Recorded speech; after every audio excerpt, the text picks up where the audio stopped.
Like many other horror subgenres, the zombie movie has endured for many years, simply because of the creative way in which writers and filmmakers can make their twist on the theme. Many of these types of movies will focus on a small band of survivors looking to rebuild their lives whilst trying to take out as many of the undead hordes as they can.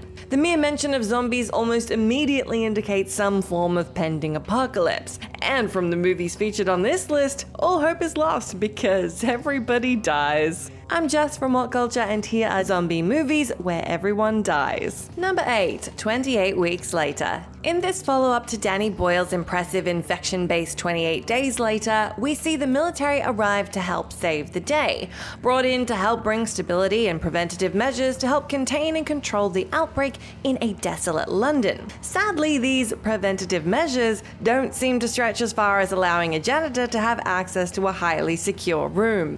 A room containing an infected victim who just happens to be the janitor's wife. Subsequently, all hell breaks loose again. Despite the military's best efforts, the outbreak spreads quickly amongst the new population. 28 Weeks Later certainly takes a new approach compared to its predecessor, managing to expand the story whilst focusing on characters sitting on both sides of the fence. Characters you hope will survive, and usually do. However, this movie makes you doubt that, particularly given the ending audiences had to endure.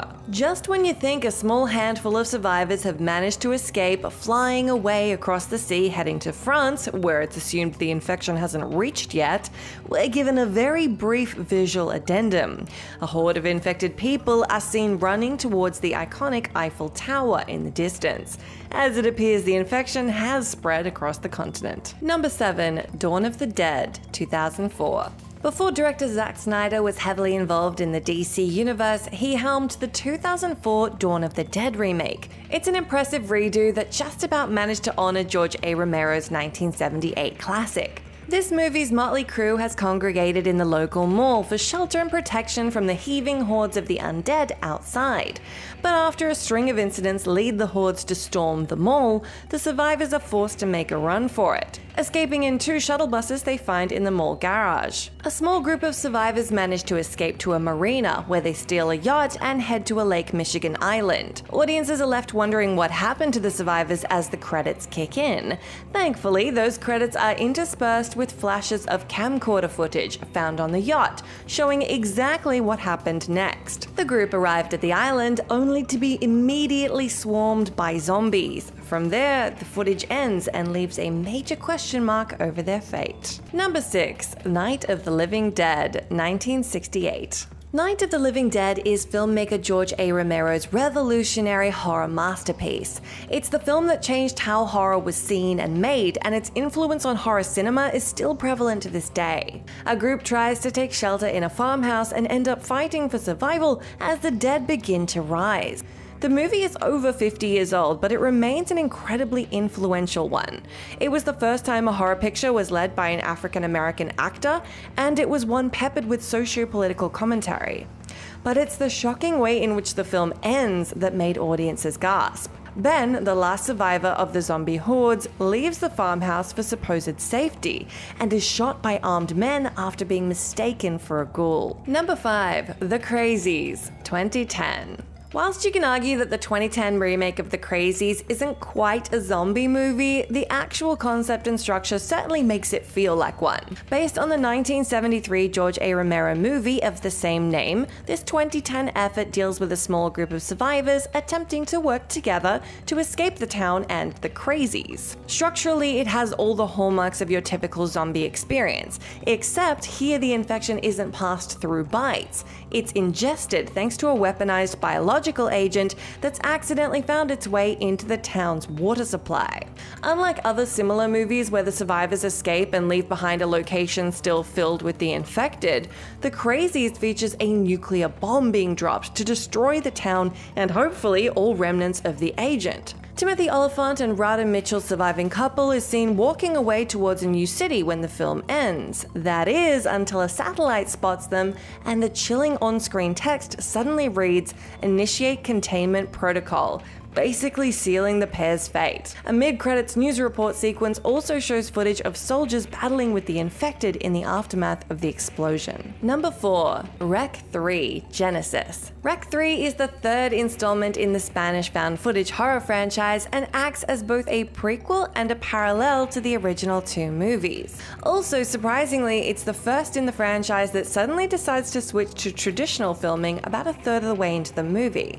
It's Coldo and Clara's wedding day, and the celebrations are abruptly interrupted when an infected veterinarian, which connects the movies, becomes aggressive and starts biting the other guests. It's a blood-soaked affair, and Coldo and Clara, now infected herself, share one last kiss before they're gunned down by police outside the venue as it becomes the subject of a quarantine. Number 3. Pet Sematary, 1989. When the Creed family move into their new home in Ludlow, Maine, they were probably hoping for a lot less reanimation.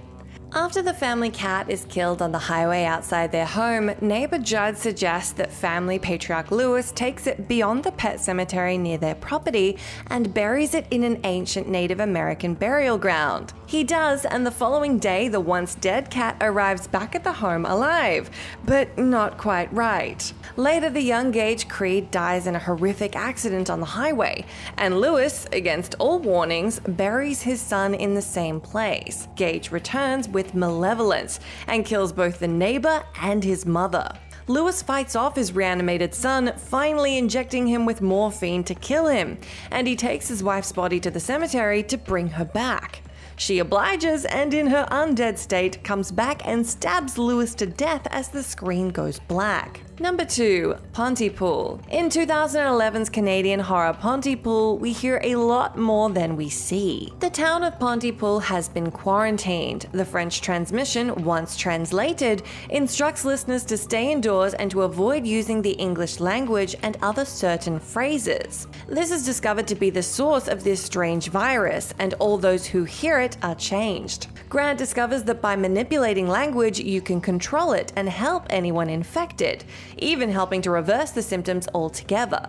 However, the local authorities have different plans and decide to blow up the radio station to prevent any further spread. Later, it was confirmed by news reports that the quarantine was a failure and the virus just kept on spreading. The movie plays out like a bottle episode of a TV show, and it's a very creative way of telling a zombie-themed story, and one which you can imagine the apocalyptic nightmare sitting just outside those doors. Number 1. Day of the Dead 2 Contagium. The oft-lambasted Day of the Dead 2 Contagium was a direct-to-video effort from co-directors Anna Clavel and James Duddleson. It was confusingly marketed to the general public as both a sequel and a prequel to that of George A. Romero's 1985 zombie threequel Day of the Dead, despite having nothing to do with the original film whatsoever. A group of patients and their doctor discover a strange thermos buried out in their hospital yard.